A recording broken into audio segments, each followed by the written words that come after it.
The St. Croix Namekagon River system was one of 8 rivers covered under the National Scenic Rivers Act. From its wild and free nature to its abundant access points and primitive campsites, paddlers are sure to be impressed. Come along, I'll show you what we mean. On October 2, 1968, President Lyndon Johnson signed into law the National Scenic Rivers Act, designating this status to certain select rivers across the nation which possess outstanding scenic, recreational, geographical, historic, or other similar values. The law was implemented to preserve and protect the special attributes of these rivers, along with the narrow corridor of land bordering them.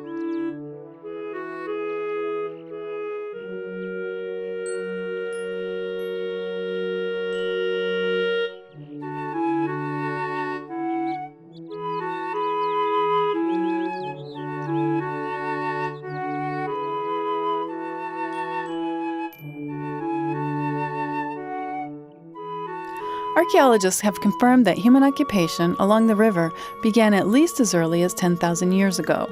In more recent history, we know the area was occupied by Dakota and Ojibwa peoples.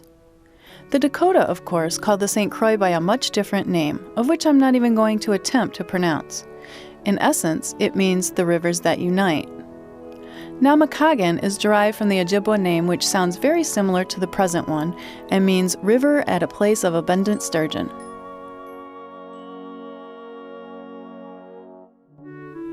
Both rivers humbly begin their lives in upland bogs and marshland in the far northwest corner of the state and gradually grow as they collect more and more water, draining out of the surrounding forest. One of the things that makes this area unique is that 3 distinct biological communities converge and mingle here: the northern coniferous forest, eastern deciduous forest, and the tall grass prairie from the south and west. By the time it reaches the Mississippi near St. Paul, Minnesota, the river has grown to a formidable size. The St. Croix provided an important trade route between Lake Superior and the upper Midwest by way of a relatively short portage between its headwaters and that of the north-flowing Bois-Brule River. Historians most commonly credit the explorer Daniel Greysolon, Sieur de Lutte, for discovering the portage in 1680, but it's obvious that the indigenous people were using it long before his arrival. In fact, for thousands of years, the St. Croix and Namekagon were probably 2 of the most traveled rivers in Wisconsin. The riverway wasn't spared by the lumberman's axe during the logging boom of the 1800s. The rivers provided the crucial transportation link between the state's interior and the many sawmill towns that sprung up along the river much further downstream. The forest has since matured once again and continues to provide us with lumber and paper, but at a much more sustainable level. The logging and fur trade commerce that once took advantage of the river and its resources has now been largely replaced by an abundance of campgrounds, canoe rental shops, and outfitters, providing services to tourists and modern-day voyageurs. Although the few day trips we're about to show you are located on what's referred to as the Upper Riverway, the entire 154 miles of the St. Croix and the 98 miles of its largest tributary, the Namekagon, are open to all paddlers and canoe campers. It's our hope that you will have the opportunity to explore mile after mile of it.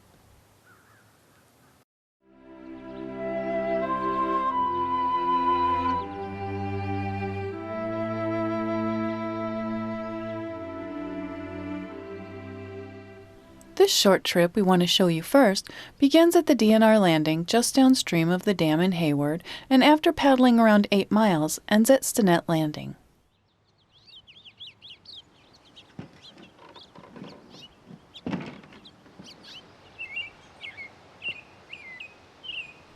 The river between Hayward and Trego has a downhill drop of about 6 feet per mile. This produces many fun riffles and plenty of low-hazard Class 1 rapids. You'll also find it to be generally narrow in width, flowing through a combination of lowland forest comprised of a mixture of hardwood and coniferous trees and open marshlands teeming with wildlife.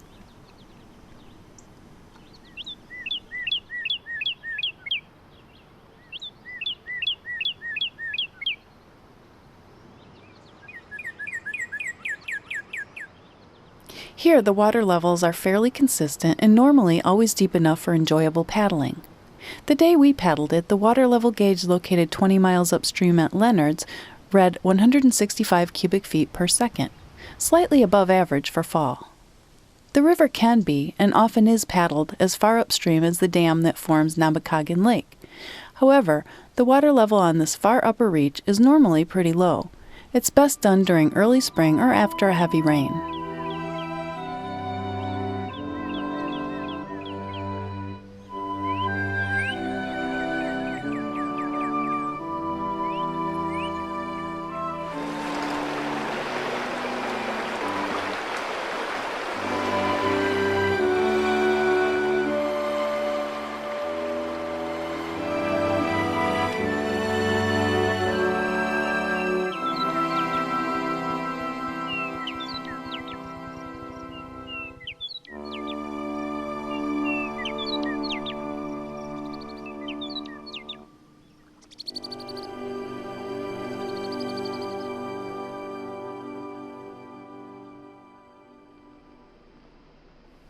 A point of interest along this stretch of the river is the historical Namekagon portage.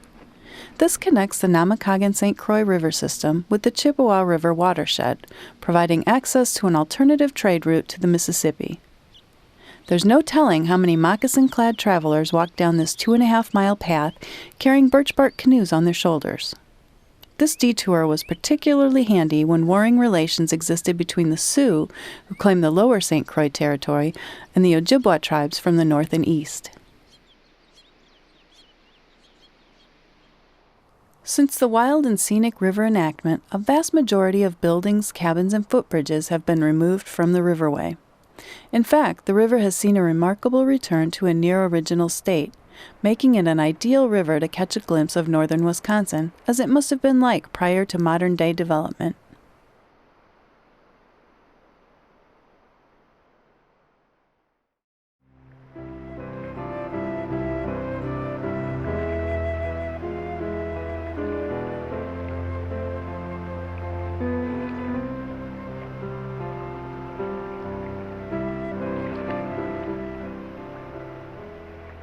Next, we're going to move about 50 miles downstream for an 8-mile trip beginning at Namekagon Trail Bridge Landing and ending at Riverside Landing on the St. Croix. You'll notice the river here is much wider. The water level is also much more consistent, making it easier to plan a trip any time during the paddling season.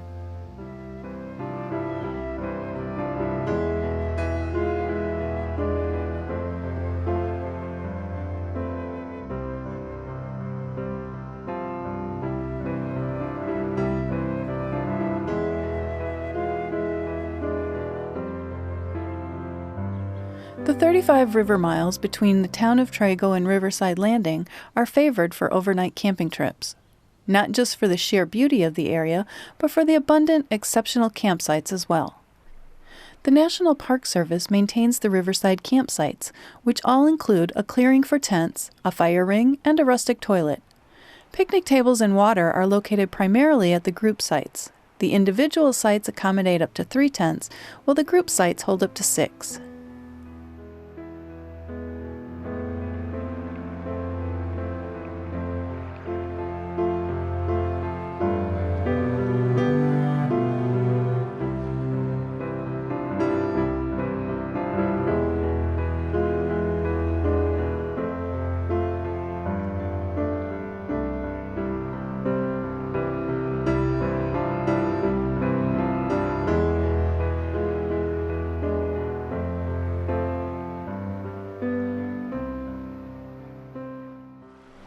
You'll know when you're getting closer to the St. Croix.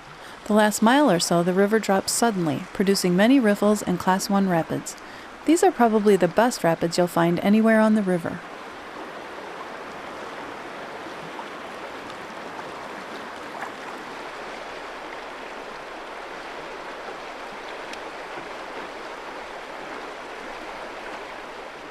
One of the many attractions to paddling this stretch is the opportunity to see the Namekagon join with the St. Croix. It is possible to paddle the St. Croix above the confluence, but like the upper Namekagon, it does get shallow during dry periods, too shallow for enjoyable paddling.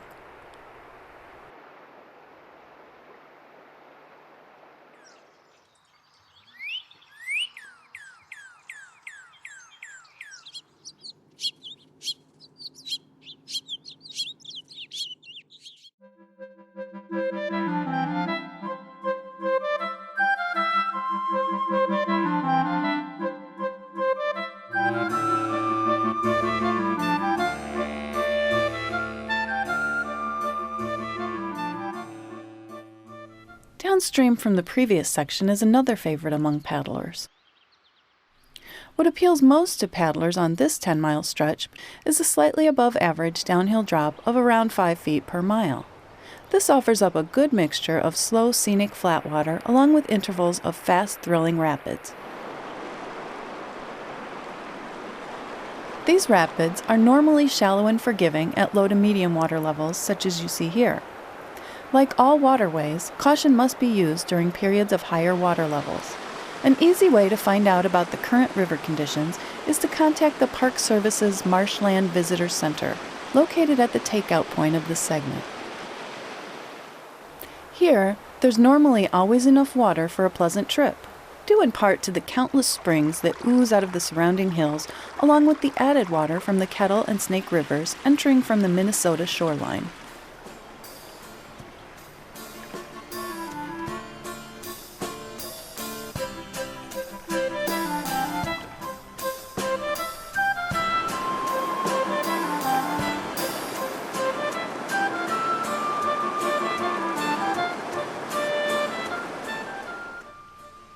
Just like the rest of the river system, access points and streamside campsites here are outstanding and abundant.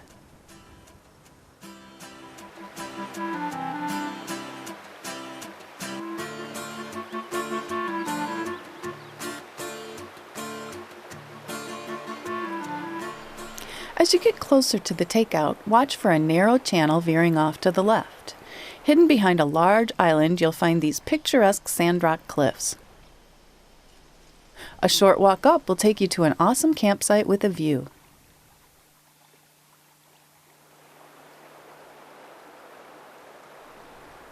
Your trip doesn't have to end here. The next 30 miles down to the town of St. Croix Falls is equally nice for paddling.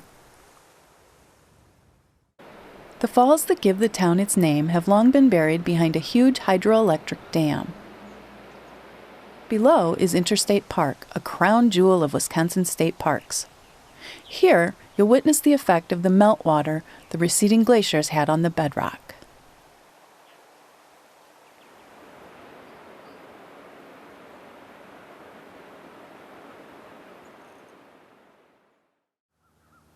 Well, now do you see why we give the St. Croix Riverway such high praise?